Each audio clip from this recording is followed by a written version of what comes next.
Hello बच्चों, let's say the given question. The question says which figure shows the correct variation of applied potential difference V with potential photoelectric current I at two different intensities of light. I1 is less than I2 of same wavelength. So option A given है, B और C D चार options given है हमें I versus V.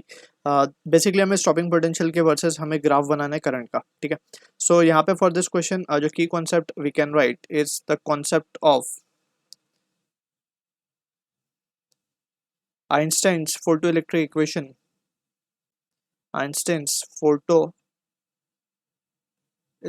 equation. तो equation basically हमारे पास है h nu is equal to phi plus e V naught. Right, ये expression we have already studied where h nu is nothing but the energy of photon that is been incident on the surface. Phi is nothing but the it is property of material जिसको हम work function बोलते हैं. So it is the energy required to just eject the electron from the surface. Right, and e V naught is nothing but it is V naught over here is the stopping potential.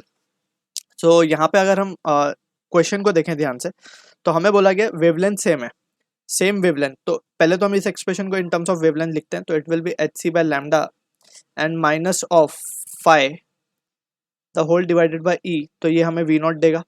Right, अब stopping potential को अगर हम देखें ध्यान से तो five तो एक प्रॉपर्टी है मटेरियल की.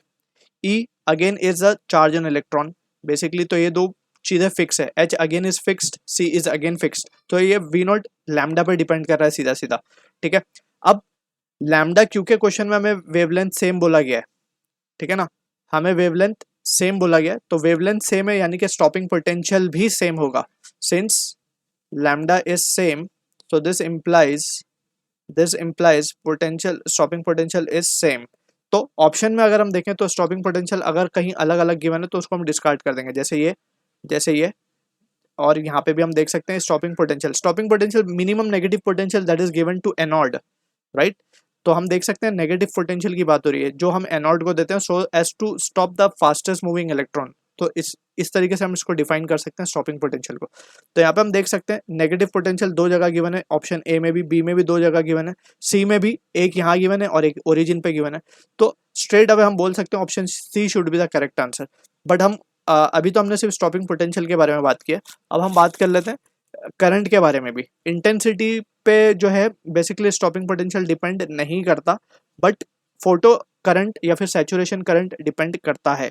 तो यहाँ पे अगर हम लिखें क्योंकि हमें पता है इंटेंसिटी बेसिकली क्या है, the number of photon that are striking the surface. Right, so intensity of 2 is greater than intensity of 1 बोला गया है. यानी कि दिस इंप्लाइज दैट जितने ज्यादा फोटोन इंसिडेंट होंगे, इंटेंसिटी का क्या मतलब है, the number of photon striking the surface per unit time. ठीक है ना, इस तरीके से इसको बोल सकते हैं. तो हम बोल सकते हैं जितनी ज़्यादा इंटेंसिटी होगी, जितने ज़्यादा फोटोन स्ट्राइक करेंगे उतना ही ज़्यादा इलेक्ट्रॉन्स बाहर आएंगे या फिर उतना ही ज़्यादा फोटो इलेक्ट्रिक करंट कॉन्स्टिट्यूट होगा. तो from this we can say जो हमारा I2 होगा, I2 इंटेंसिटी क्योंकि हमें I2 is greater then I1 बोला गया तो हम सिंपली लिख सकते हैं करंट जो होगा I2 will be greater than I1. तो ये भी हमारा इस ऑप्शन में मैच होता हुआ दिख रहा है. I2 is greater then I1 हम देख भी सकते हैं यहाँ पे. ठीक है ना, ये जो भी वैल्यू होगी I2 की वो ज़्यादा है I1 से. So option C will be the perfectly correct answer for this. So I hope you understood the solution. All the best.